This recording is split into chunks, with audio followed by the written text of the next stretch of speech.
Today's a bit of a different video than I've probably made before. Not really related to AI, though it does touch that.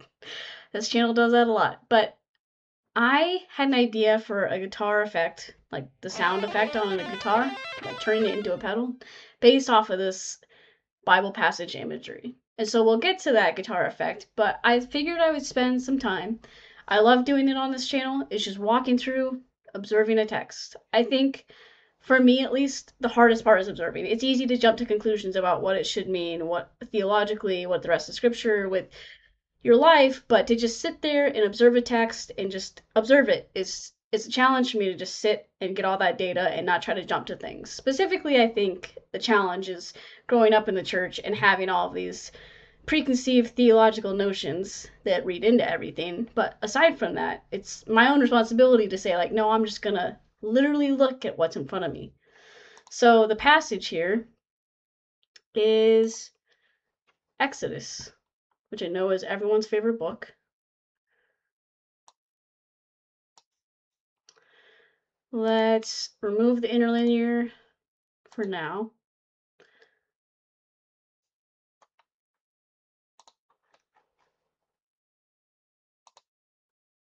And I'm going to be looking to the side here because I want to make sure it's readable. That should help a bit. And then I'm just going to use Notepad to observe. I guess we're using Notepad++.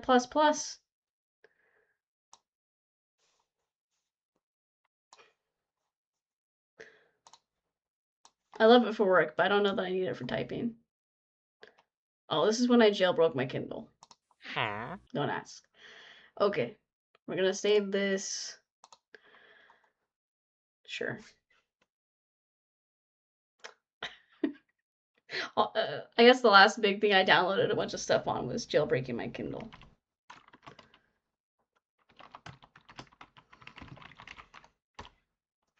Okay. Crossing the Red Sea. So if we think about what happened prior to this chapter, let's just back up. We'll back up. We'll scroll up, okay? All right. So the start of Exodus, we start here, and we have a new king of Israel over Egypt. And it is a king that does not know Joseph. Remember, Joseph is the guy with the coat of many colors. He saves his family from famine, even though his brothers try to send him into slavery. So new king does not know Joseph. So we're pretty far away from that, probably time-wise.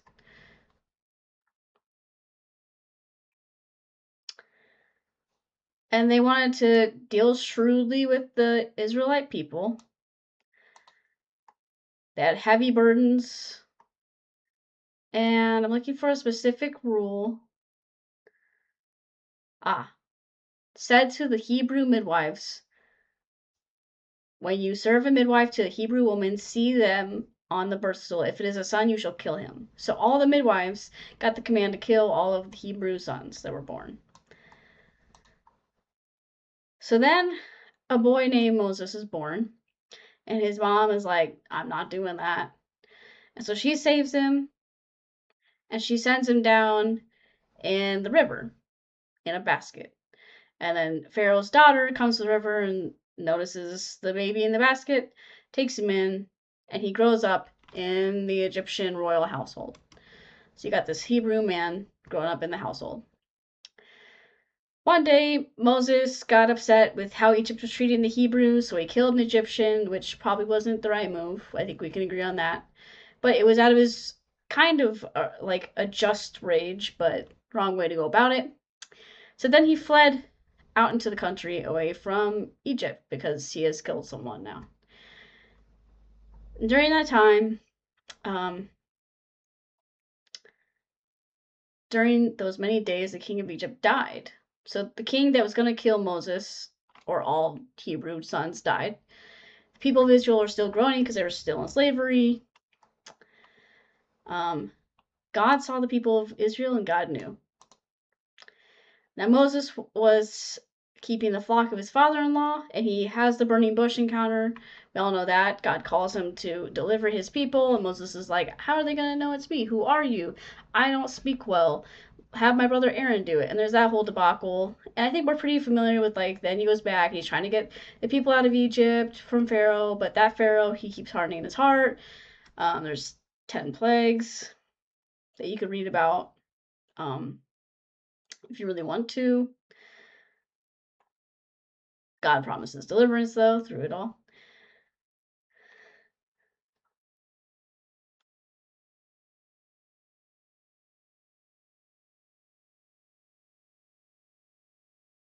Final plague is the Passover. Okay.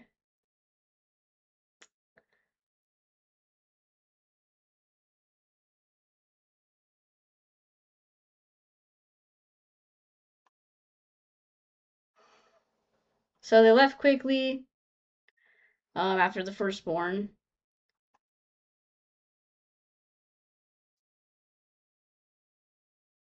Took the silver and gold jewelry.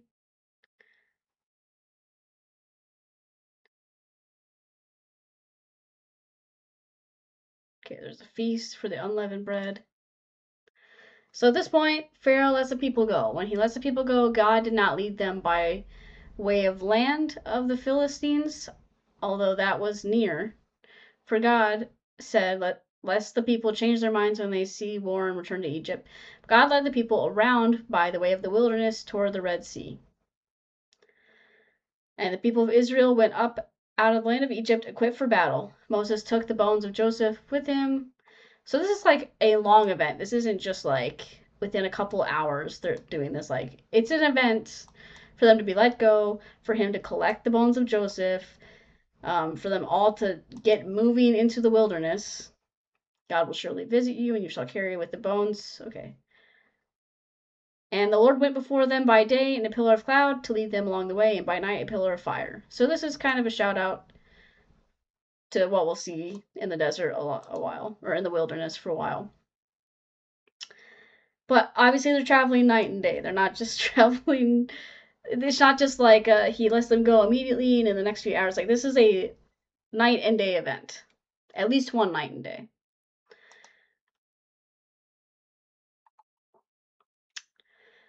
So now we're going to read chapter 14, now that we have some of the context. Then the Lord said to Moses, "Tell the people of Israel to turn back and encamp in front of Pi-hahiroth,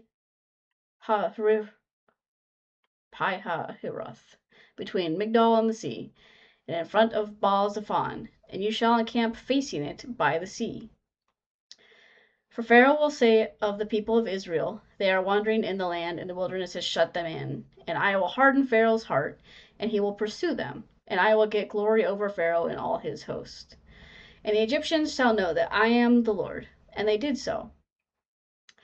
When the king of Egypt was told that the people had fled, the mind of Pharaoh and his servants was changed toward the people, and they said, "What is this we have done, that we have let Israel go from serving us?" So he made ready his chariot and took his army with him. And he took 600 chosen chariots and all the other chariots of Egypt with officers all over them.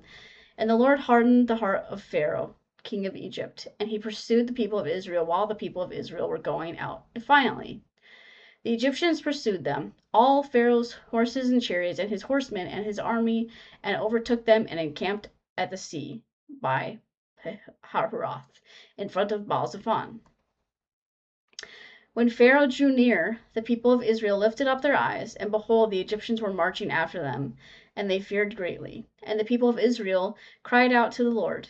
They said to Moses, "Is it because there are no graves in Egypt that you have taken us away to die in the wilderness? What have you done to us in bringing us out of Egypt? Is not this what we said to you in Egypt? Leave us alone that we may serve the Egyptians, for it would be better for us to serve the Egyptians than to die in the wilderness." Whoops. And Moses said to the people, "Fear not, stand firm, and see the salvation of the Lord, which he will work for you today. For the Egyptians whom you see today, you shall never see again. The Lord will fight for you, and you have only to be silent." So this is a little bit crazy. I'm not going to keep going. Like, already there's so much happening, okay? Let's find a map. I don't think I have a study Bible in here. I think it will have a map. But it's crazy when you look at the distance that these people are traveling. How do I find a map in here? Where's the map when you need it? Am I right?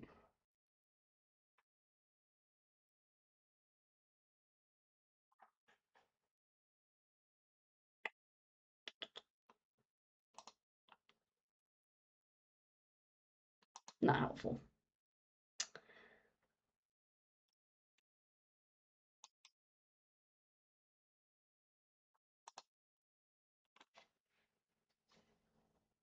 Maybe we can get something on this.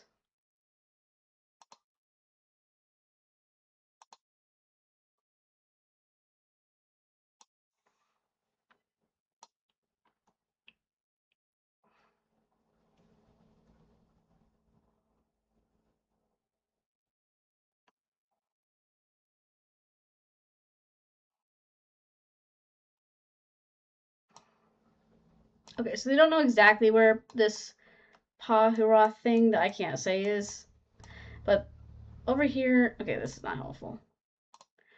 This is Egypt over here to the left, this whole thing. All right, this is the Red Sea.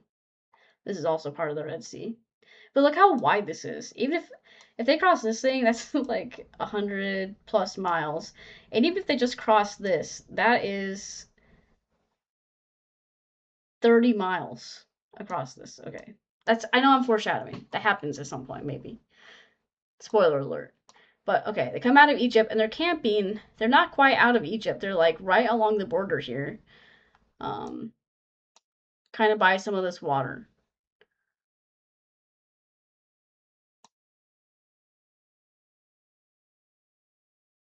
Which is crazy. But like, okay, we gotta go back. So that's what's happening. And they're out there in the wilderness. Pharaoh, it's taken them a while to get over there, to all get over there. And then Pharaoh, by the time they get over there, is like, oh, wait, what do we do? I have to go after them. So they see him coming. Okay. The Lord said to Moses, why do you cry to me? Tell the people of Israel to go forward. Lift up your staff and stretch out your hand over the sea and divide it, that the people of Israel may go through the sea on dry ground. And I will harden the hearts of the Egyptians, so that they shall go in after them. And I will get glory over Pharaoh and all his hosts and his chariots and his horsemen. And the Egyptians shall know that I am the Lord, when I have gotten glory over Pharaoh, his chariots, and his horsemen. Then the angel of God, who was going before the host of Israel, moved and went behind them, and the pillar of cloud moved from before them and stood behind them, coming between the host of Egypt and the host of Israel. And there was a cloud and the darkness, and it lit up the night without one coming near the other all night. Then Moses stretched out his hand over the sea, and the water drove the sea back by a strong east wind all night and made the sea dry land, and the waters were divided.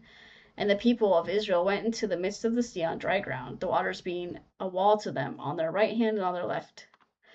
The Egyptians pursued when went in after them in the midst of the sea, all of Pharaoh's horses, his chariots, his horsemen.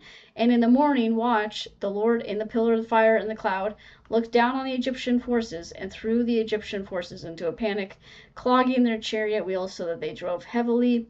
And the Egyptians said, let us flee from before Israel, for the Lord fights for them against the Egyptians. Then the Lord said to Moses, stretch out your hand over the sea, that the water may come back upon the Egyptians, upon their chariots, upon their horsemen. So Moses stretched out his hand over the sea, and the sea returned to its normal course when the morning appeared. And as the Egyptians fled into it, the Lord threw the Egyptians into the midst of the sea. The waters returned and covered the chariots and the horsemen. Of all the host of Pharaoh that had followed them into the sea, not one of them remained. But the people of Israel walked on dry ground through the sea, and the waters being a wall to them on their right hand and their left. Thus the Lord saved Israel that day from the hand of the Egyptians, and Israel saw the Egyptians dead on the seashore. Israel saw the great power that the Lord used against the Egyptians. So the people feared God, and they believed in the Lord and in his servant Moses. So this is, I mean, it's crazy as it is, period. But to think, like, they crossed, this is 30 miles, guys. Or 20, like, depending on where they crossed it. But either or, 20, 30 miles, 10. Why they went down here to cross the water, I don't know. there's lots of specific questions on the specific geography of it. There's some people that think maybe one of these smaller lakes could have been the Red Sea, but it seems pretty clear by how much it's referenced in the New Testament and like how big of an event this was, that this would have been a large sea, especially for it to kill people when it went back to normal. But can you just imagine walking through that 10, 20, 20 to 30 miles, unless they went in this really short part that's about 10. And they might have crossed that part, or they could have crossed this part, or they could have crossed this big part. That seems like a lot, but who knows?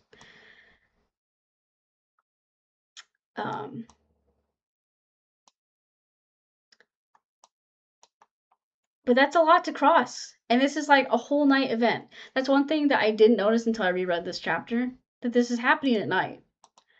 I don't know, in my mind it just made sense for it to happen during the day. But this is happening. Let me see where I can find it. And it lit up the night without one coming near the other all night. So they're running all through the night through this parted sea. And all east wind all night made the sea dry land. All night. That's such a long time. That's how long it would have taken to do this. How long anyway, happening at night is kind of scary. And then in the daytime, they see the bodies of the Egyptians.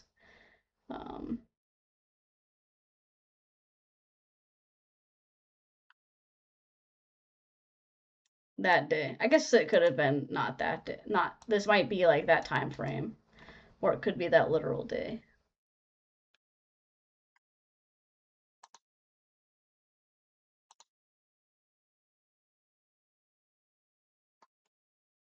Yeah. So it doesn't have to necessarily mean that day. But they saw the Egyptians dead on the seashore, which also is like, why would it be a marshy land if it wasn't the actual Red Sea? If it was like some marshy land that they call it the Red Sea, why would it be the seashore?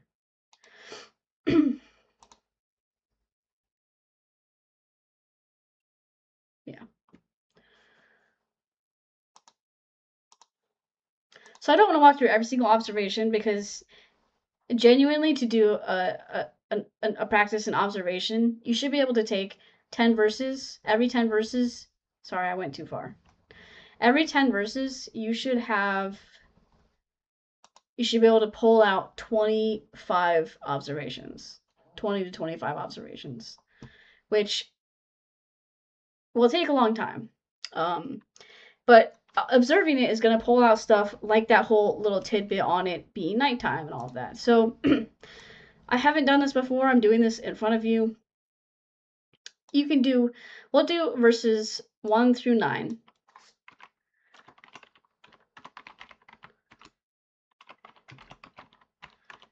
And we're going to do 20 observations. And you are observing, you're not implying things, you're just literally observing. So we have here, the Lord is talking to Moses. That's what it says right here. The Lord said to Moses. Lord is speaking through Moses to the people of Israel. And you might be like, why are we pulling apart every single bit of this? Every single part of scripture is God breathed. And so it's all there for intent. The things that it says, what it doesn't say, the fact that they specify at night is crazy. And so it all can show you something if you will take a second and observe it. So what is he telling the people to do? The Lord is commanding the people of Israel. Because he's not just telling them a fact, he's commanding them to do something. Turn back and encamp in front of Piharoth.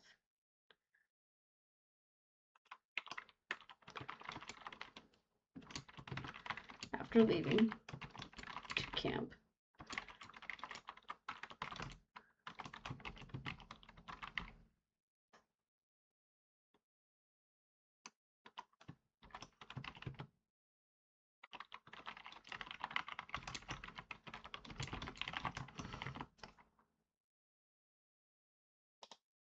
I want to see if we can find out where this is.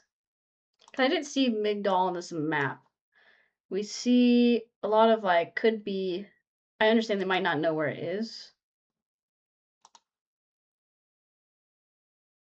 This is hard for you to see. Final encampment with Baal Zephon nearby.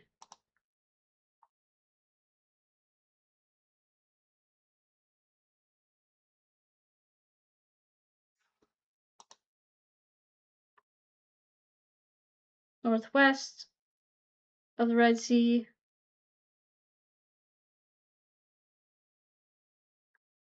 Cross near this location before the Sinai Peninsula. Sinai Peninsula. That'd be this. Scholars debate the precise identification of this Exodus-era Migdol. Evidence suggests at least 2 sites bore the name Migdol. One referenced by Jeremiah and Ezekiel near Pelusium in the far northeast, and another on the Exodus route positioned near Succoth.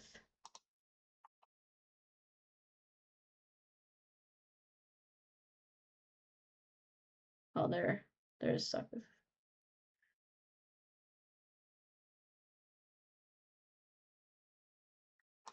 Even if they cross, even if one of these is crazy, that's still like 10 miles across that they're just walking across water.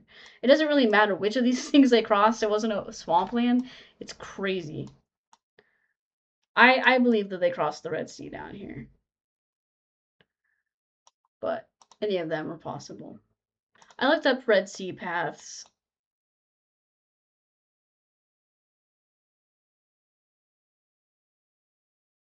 So it has them crossing here, it seems like.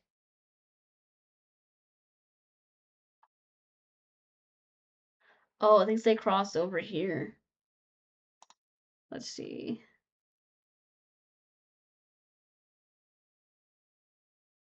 This one thinks they crossed here. Or over here. This makes sense to me, to be honest. They crossed here.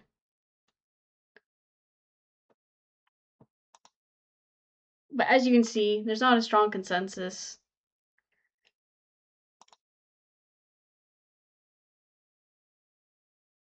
Some people think they crossed just like a little lake or marsh area. I don't buy into it.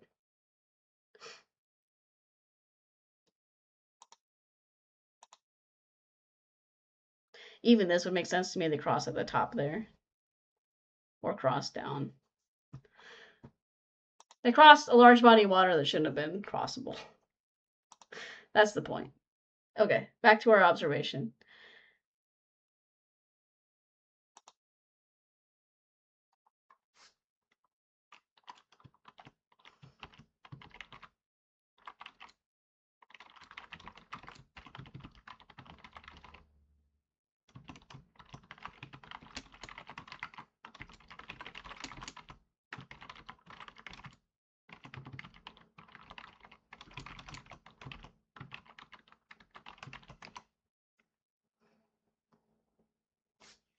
They were wandering in the land.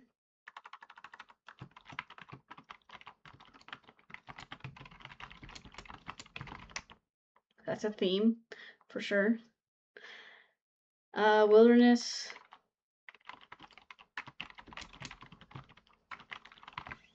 The wilderness shut in the Israelites. So that's the weird part about, like, if they crossed up here, it doesn't really look like the wilderness. Maybe I just don't understand how they wouldn't be able to just go here, how they were shut in. But I don't know.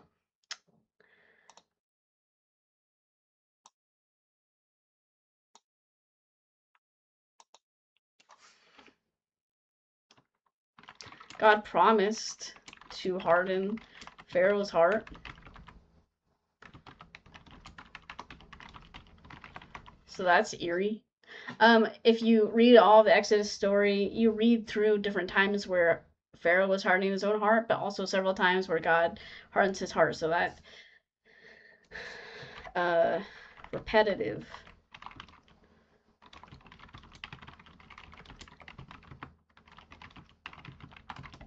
It's a repetitive thing that happens. God knew what Pharaoh would do.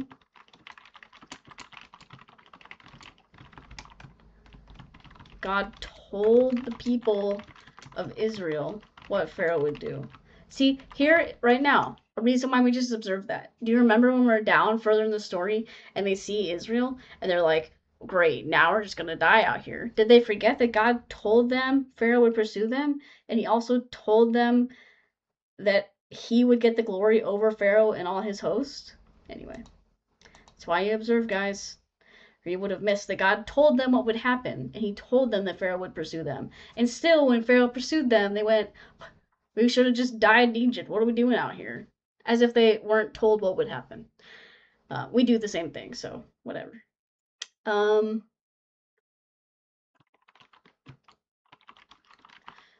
Glory.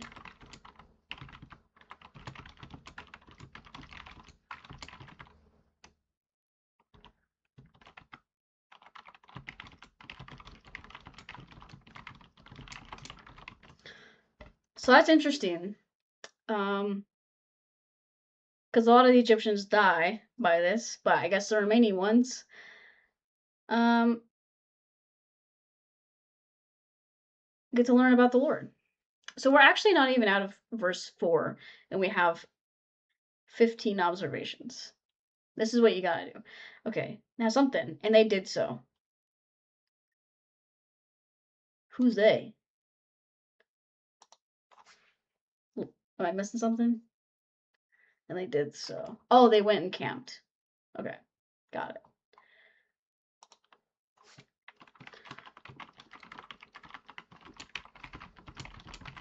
So I'm actually gonna challenge. I'm gonna keep myself with the challenge and say these first 4 verses. I'm gonna try to get up to 20 observations. I just need like 3 more.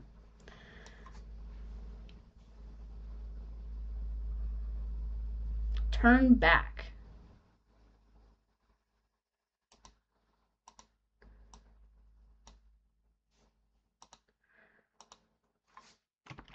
Turn back.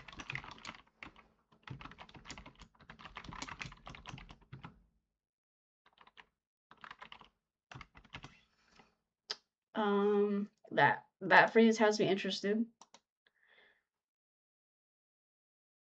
Tell the people to turn back is this word, right?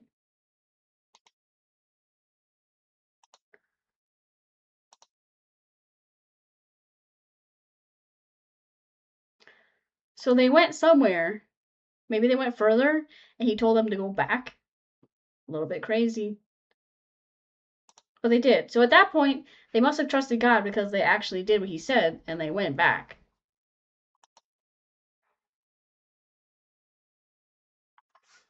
So I'm going to put another observation that kind of ties the two together. Israel followed the command and camped. Israel followed command to turn back. And that's all observed from that sentence that just said, and they did so. Okay.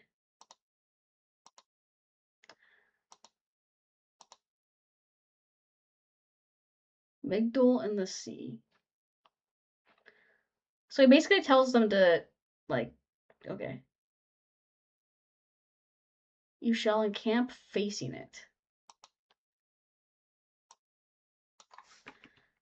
God told.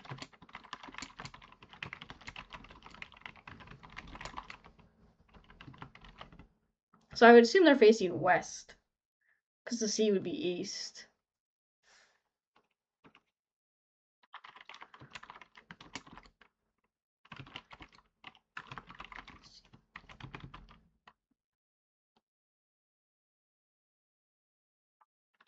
Facing Migdol.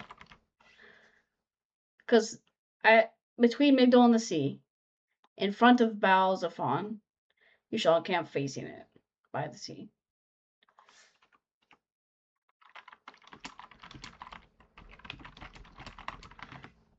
So some of these seem repetitive, but they're specific, different observations. We're only looking at 4 verses here, and we got 21 observations out of it. And this is how you pull out I don't think I would have caught that he told them which way to face. So he literally told them to face Israel. or to face Egypt, so that they would see the Egyptians coming at them. Which kind of ties into they lifted their eyes and they saw, which was an interesting phrase.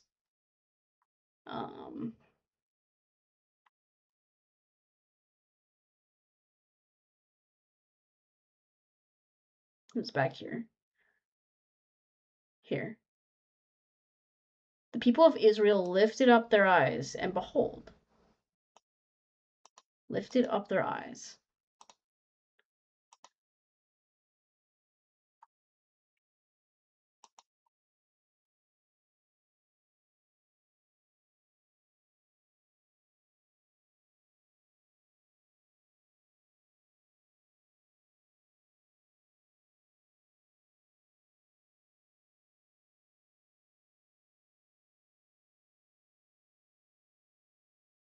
Lifted up.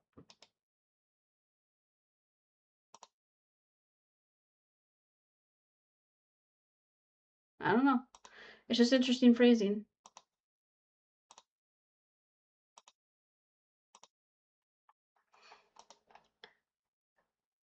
So that's the portion where I give an example of observing.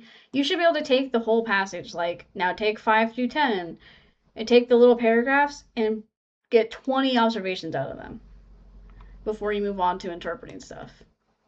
So if you feel like participating at home, I'll do this myself. You should try it out. Now the effects pedal that I made, I had a big vision for this.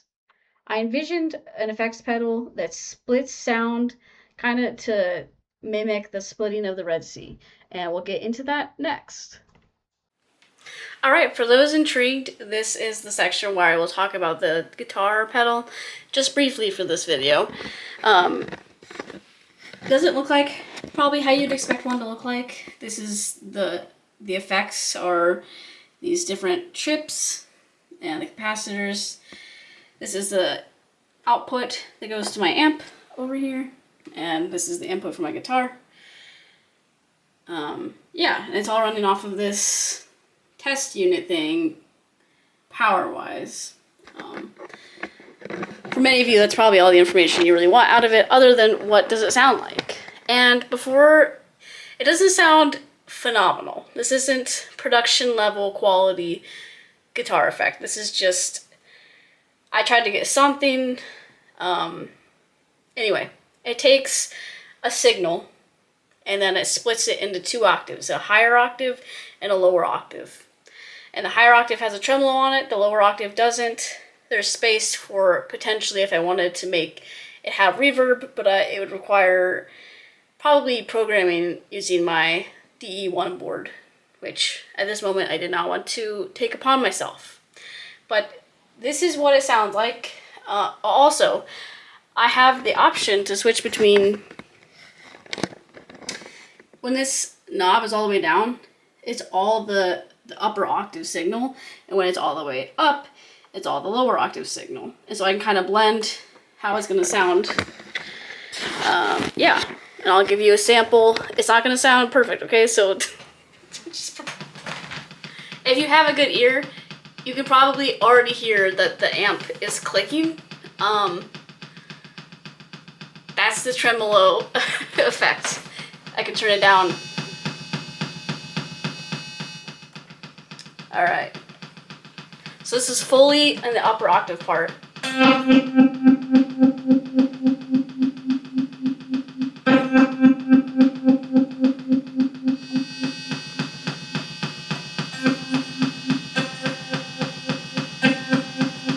It's a really quiet, soft, low octave, but you can hear it.